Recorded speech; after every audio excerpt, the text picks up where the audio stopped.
I am so joyful to introduce and to welcome Chaplain Randy Erwin this morning. Randy has been a consistent friend in my transformational journey that got me here. Let me tell you just a little brief story. There were three men on what I call my advisory board of life, my king's table, if you will. And I bet you can guess one of those voices in my life. This beautiful man over here is part of who and why I am here for you today. And then Randy is a second person. And the third person that helped me through this entire journey is Sid Nevin. Most of you know of Sid through Zoom, and he has attended us every once in a while. There's a slight echo. If you could turn my feedback. Is it from here? I think it's your mic. I think it's just too hot. Okay, that'd be great. Thank you. And so with that, I just want to introduce Chaplain Randy to you. These men were part of the process that got me through the pastoral selection process, getting me ready, doing trial runs with me. They were offering wisdom, encouragement, steadfast support. And today, Chaplain Randy brings a reflection on turning points that I believe is not only relevant to our individual lives, but to also, as a church community, how we reflect on where we've been, recognizing where we are and discerning where the Spirit is leading us as a collective body. At some point, everybody comes into a turning point in our own lives as a church and as a nation. These moments shape our identity, test our faith, and call us to a deeper trust. They invite us to this question: how is grace shaping our next steps? How is grace shaping your next steps as an individual, as a couple, as a family, as an island? So today I invite you to lean in, open your hearts, be expectant, because even now, as transformation is unfolding among us in so many different ways, I want to welcome Chaplain Randy Erwin.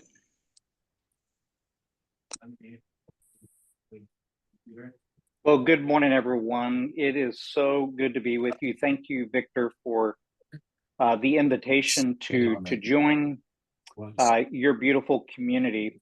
I will say, it has been very joyful to journey with Victor over these last several years. This really does fit in with my reflection this morning, because it is these unexpected encounters where people come into our lives just the right time to give us encouragement, at just the right time to where we begin these relationships that end up having really lifelong impact. And I, over the last couple of years, I retired from the Air Force in 2020. And when I retired, and between my own personal service in the Air Force and then growing up in the military, I had spent about 50 years of my life with the military community. And so I knew when I retired in 2020 that I was going to need to take some time to do some good reflection. As I was beginning to turn a chapter in my own life, I knew I was going to need to get some good supportive people around me, whether it was, I had some wonderful Christian therapists that were a part of my life, also coaches that were a part of my life. But one of the things they all encouraged me to do was take some time of reflection to begin to think about what were those big, important turning points in my life. And what I found was, as I began to do that turning point exercise, is it wasn't just about the events that took place in my life over, 60 years of life, but it was the people. And that was one of the big takeaways as I did that as I did that reflection and that turning point exercise, was this, and that is, it's not just about the events, but it was about the people that God brings into our life at the right time to give us just what we need to be able to keep moving forward. And certainly that is that has been my experience. And as I did that reflection, this was what I came up with. There were actually 21 key events. I mean, there probably were probably, 50, 60, 70, who knows, probably even more than that, actual events that were important. But there were 21 critical events that took place in my life, from my birth, from birth, being a premature baby in 1964, and in the early 60s, premature, actually, babies, as most of you probably do know this, that premature birth, that was actually, today that's commonplace to wear with I guess it's, what do they call them, prenatal units and ICUs. Premature babies have a very, very high chance of surviving today, but in the 60s that wasn't so much the case.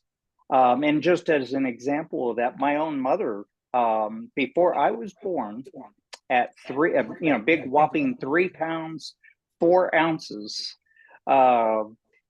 that my mom had already lost three babies prior to me. And so when I was born, actually the truth is, they kind of wondered if I too, whether they really, was a big doubt whether I was even going to make it. But 60 days later, living in an incubator, I came out, and but I look back even from that very life event, and I go, okay, God, God certainly, he spared my life, and I was able to come into this world and live. But anyway, but you just think about these big events, and for me, again, it was 21 life events, and then there were over 60 people that I went back and I was like, these are 60 people that played a critical role over my life to get me to where I am today. And yet the only way I was able to do that was by really doing some real hard reflection and prayer and going, okay, but why is that important? Is because, there are times we can get to a point, the longer we live, you can get to a point where we wonder, kind of like, It's a Wonderful Life and George Bailey. I don't know about you, but that's one of my favorite Christmas movies. Watch it every year. And at the end, and maybe like you, I can't help myself, but a few tears kind of come down my face when you see once again where George Bailey goes, where he, when he's on that bridge and he's really full of despair, going, is my life even, what is this all about anyway? And he felt like such a failure. And yet God begins to help him through Clarence the angel and through so many other people, but he gives him an opportunity. And of course, as Clarence said, God's going to give you a chance to look on your life and give you a chance to look and see the impact that your life really had on people.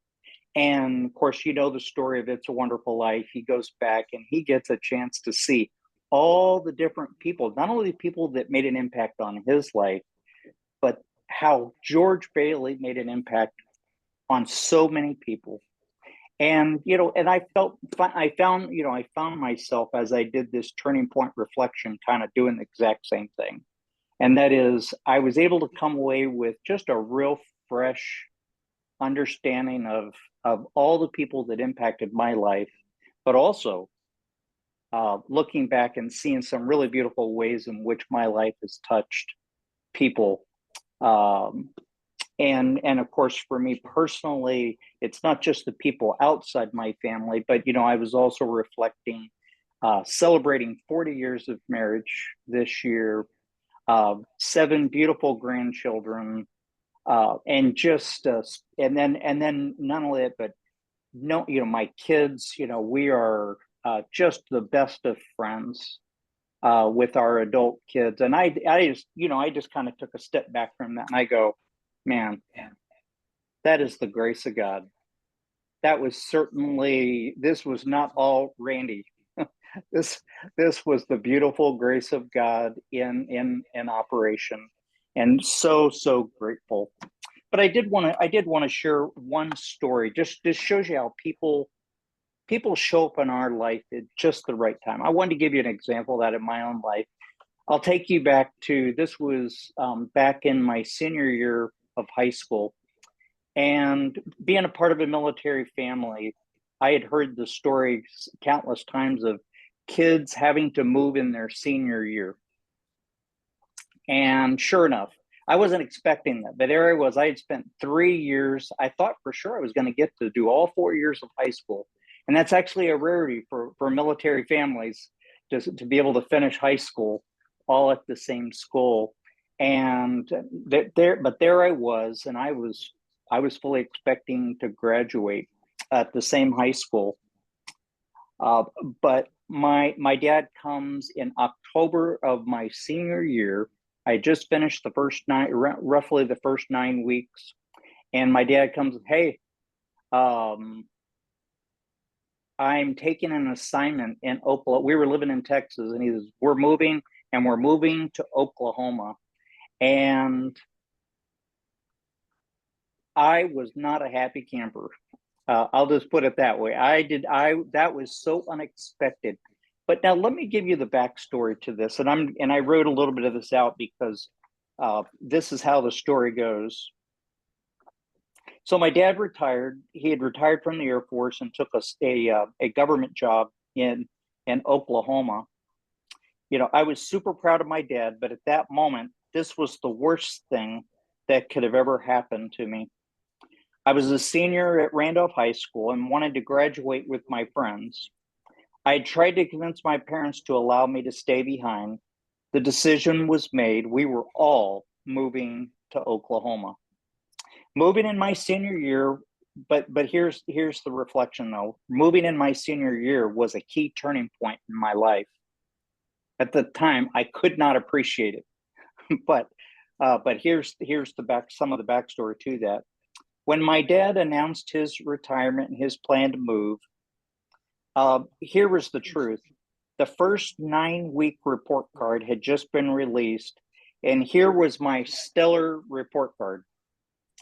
1 B, 2 C's, 3 D's.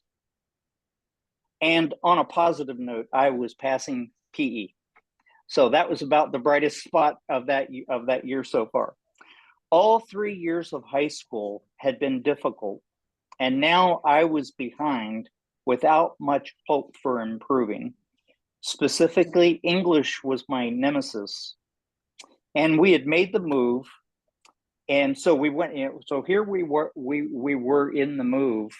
And I was really worried about what was going to come next. And I was actually worried whether I was even going to be able to graduate. The high school that I was moving to, my graduating class in Texas was 62.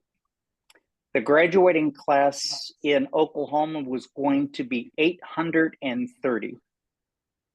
It was a huge school that I was going to, and I was so afraid about what was coming next. But here's what was really beautiful that happened is we went to the school to get me registered for classes, and we met with a guidance counselor. I didn't even know what a guidance counselor was because in Texas, I'd never met with a guidance counselor.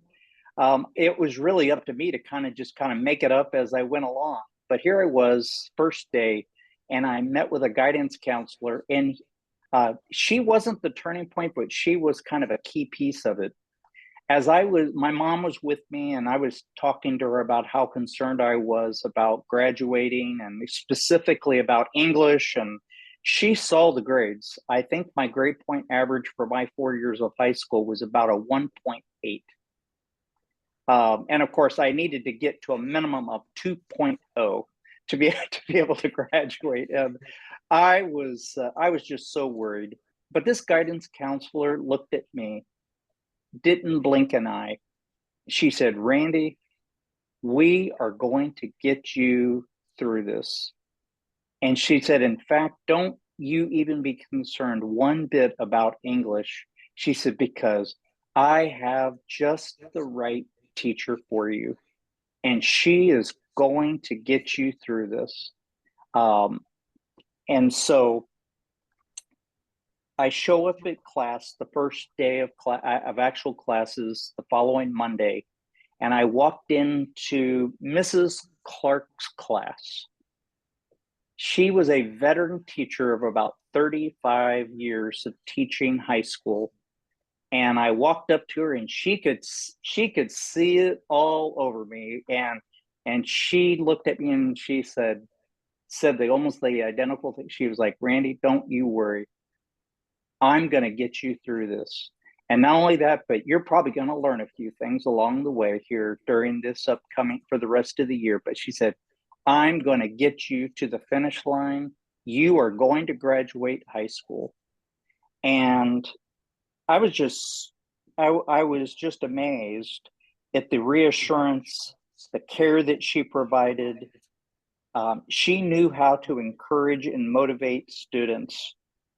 She had a big perspective on life and the unique part that she played in helping kids grow. But one of the other things that she told me was this. She pulled me aside and said, "Don't ever be afraid to ask me for help. I'm here for you."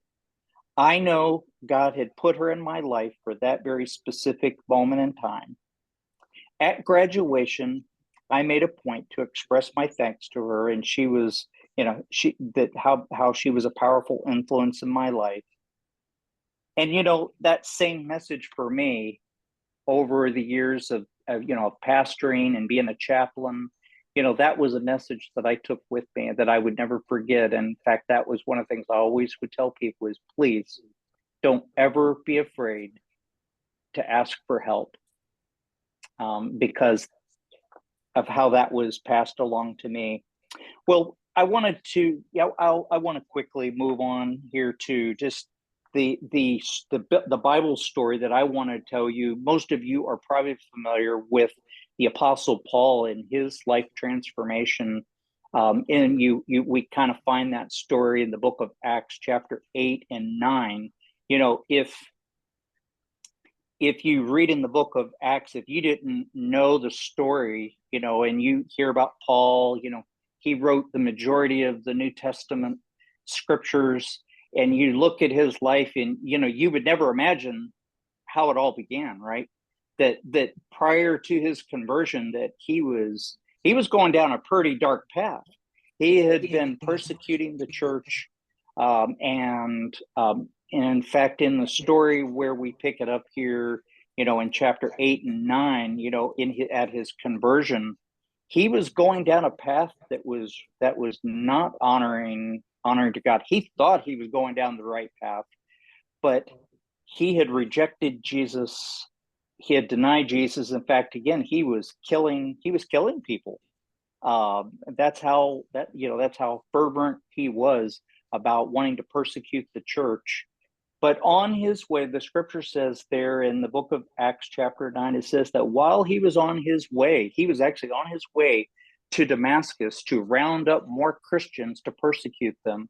And it says that, and while he was on his way, that a light from heaven, shined from heaven, and this voice came out of heaven, and a very brilliant light. And it simply said, "Paul, why are you persecuting me? Why?" And of course he was, it was such a revelation to him that, he heard this audible voice, and somehow or another, he knew this was the voice. This was, the voice of Jesus. But he was immediately blinded by this light, and he was told to go to a very specific person. Once he got to Damascus, he was told to go to a very specific person's house, and he said, and ask him to pray for you. And so he was led to this house. Well, at the same time, and this is This is how God uses people, very specific people. Jesus called Ananias, and he said, Ananias, it says that Ananias had been in prayer, and Ananias goes, yes, Lord, what do you need? And he says, hey, I'm sending Saul. That's how they knew Saul the persecutor. He says, I'm sending Saul to you, and I want you to pray for him. and Ananias goes, excuse me, wait a second, Jesus. Don't you know who this guy is? He's the guy who's rounding up all of the Christians and persecuting them. Could you reconsider this assignment? Because I'm not really sure I want to bring this guy into my house. I'm afraid of him. But of course, the assignment wasn't changed. Jesus simply said to Ananias, no, trust me, this is the right thing to do. Welcome him into your house, and I want you to pray for him so that the blindness will be lifted from Paul's eyes. And so sure enough, Paul shows up.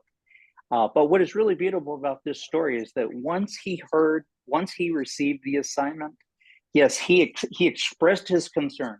He expressed the fact that he was afraid, but he was willing to go ahead and he was willing to take the assignment. And sure enough, Paul shows up at his house. He walks in, and it says that Ananias laid his hands. And what is really beautiful about this is if you look at the scripture, he actually says to him, as he lays his hands on Saul, he says, brother Saul. And it's really neat because he goes from this guy who was persecuting the church, but now the very first person to actually welcome him, to embrace him, and to actually affirm the fact that he was one of the disciples of Jesus. And he prays for him, he welcomes him, and of course, the blindness is lifted. And then immediately we begin to see this life change in the Apostle Paul, where he immediately begins to preach the good news that Jesus is the Messiah. He is the resurrected one. He is the hope of the world, and he is the savior of the world. And, as they say, the rest is history. But I do want to point you to another turning point through a person a little bit later in that chapter 9, is that when Paul goes back to meet with the disciples in Jerusalem, he wants to go and he's kind of hoping for a big welcoming party from the main apostles that were in Jerusalem.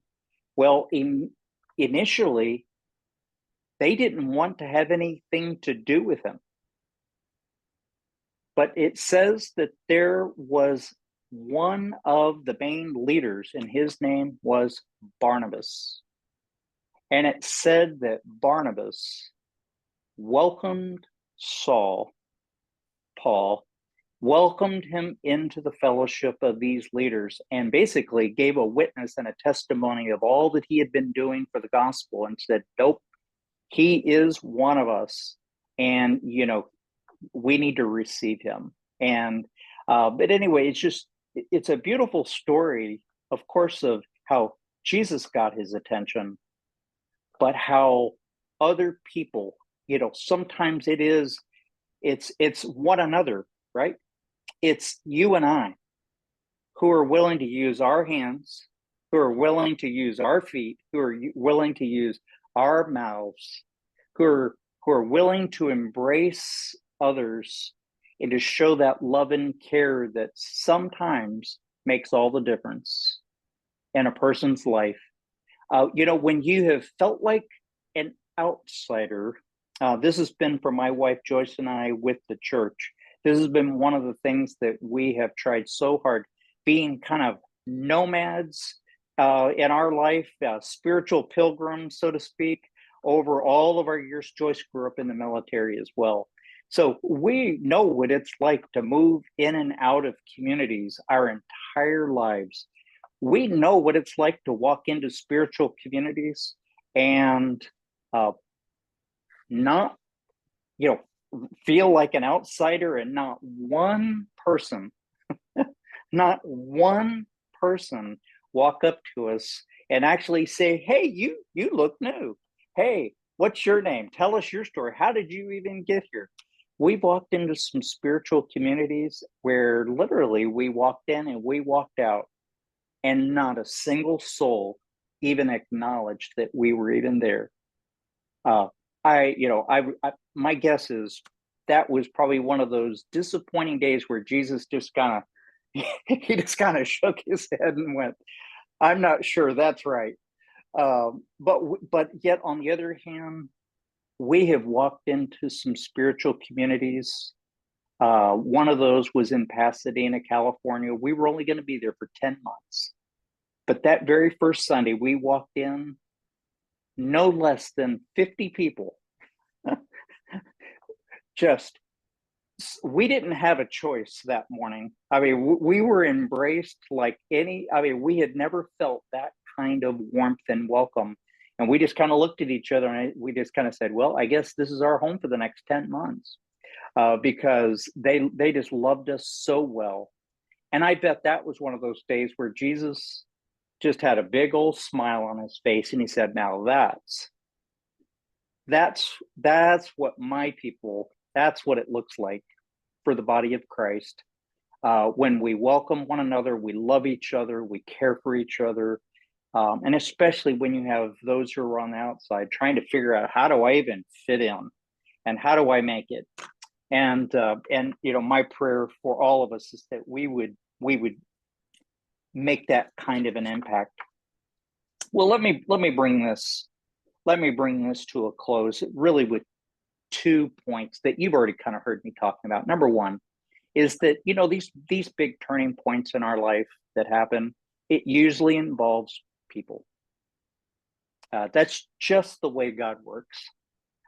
He works through people just like you and me, just like Ananias, just like Barnabas. God gives us these assignments to where he goes, I'm going to use you to be a blessing to someone. Sometimes it's through food. Isn't it amazing how just a casserole dish, a plate of cookies, or whatever it might be, going to a neighbor and going, hey, I was thinking about you. We had a neighbor in one of the places we were at least 3 to 4 times a week, would walk next door to us and say, hey, I made this. I know it's just you and Randy now, you're empty nesters, but we had a little bit extra. Here's a little taste. And they would bring it to us. It's the little things that makes us feel welcomed, makes us feel loved and cared for. And but it usually involves people. Every day we encounter people whose life battery is drained, desperately needing a charge. Our actions, our attitudes, and even our body language can make courage and hope and love accessible to others. Even a short encounter can positively charge up a person and help them to keep running to the race. For you and I, we just need to make ourselves available. We need to be willing to trust when God gives an assignment and just go, okay, I'll be courageous. I'll be willing to step out and through an act of faith, be willing to care for somebody else. But then the second thing, so it involves people, but then the second thing is that turning points aren't always recognizable at the moment. Sometimes it really does require some reflection. I'm guessing Mrs. Clark had no idea the long-term impact that she would have on me. She was simply living out her calling as a teacher.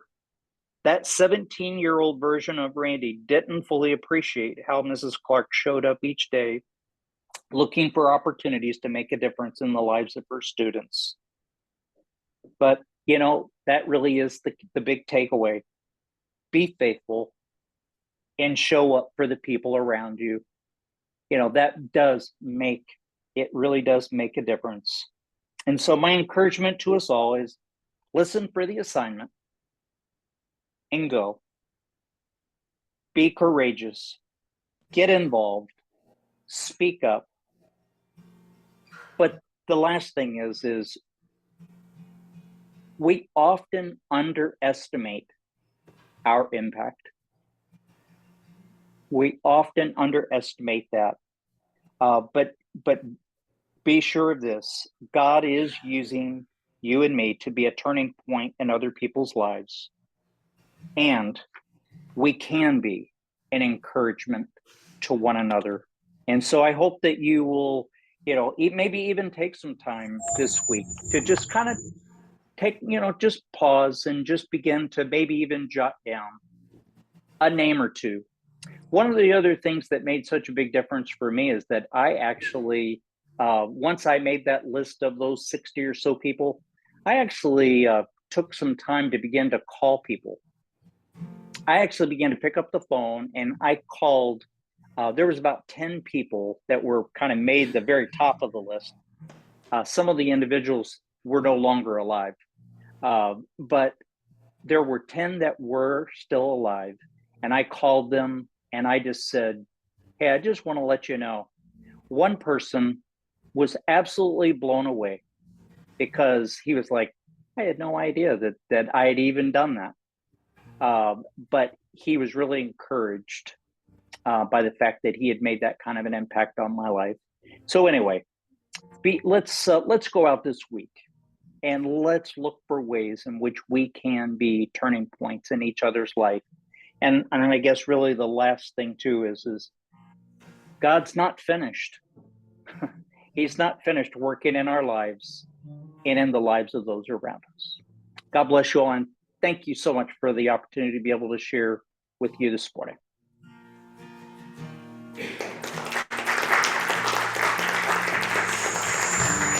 Thank you, Randy.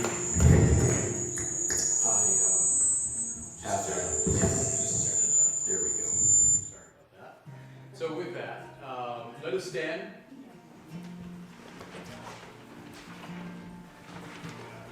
In your bulletin, Aaron, if you would kill the speaker on that one, please. We're going to go to our benediction.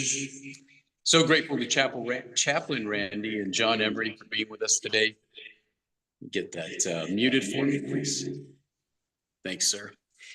With that, in your bulletin, the benediction, go now knowing that love holds you, grace sustains you, and the Spirit leads you.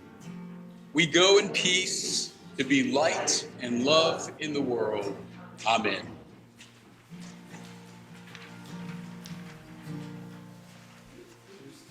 I'll just sing a song while That sounds great. Let us be known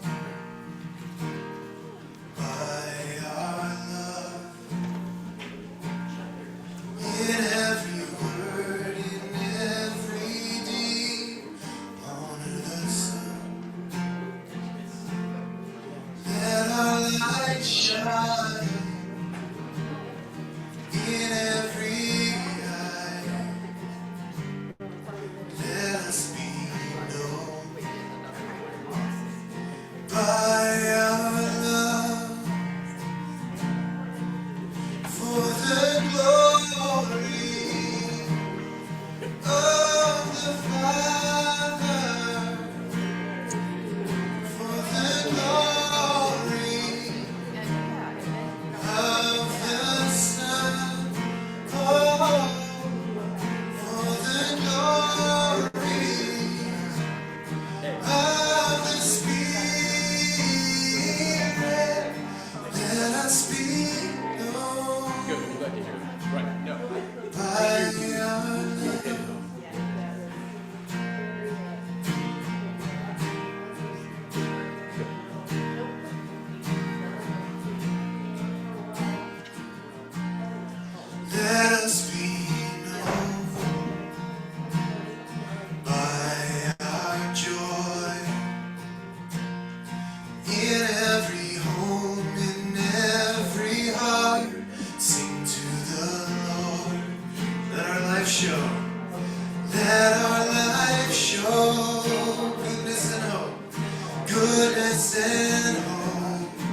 in every town, in every tribe, Jesus is King.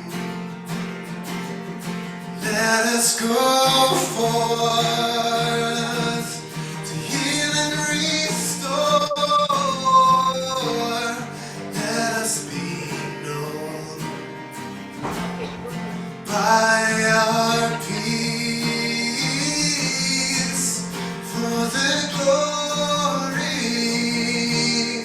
of the Father, for the glory is of the Lord, for the glory of the Spirit. Let us be known by our peace. Let us be known by our joy. Let us be known by our joy. Let us be known by our love.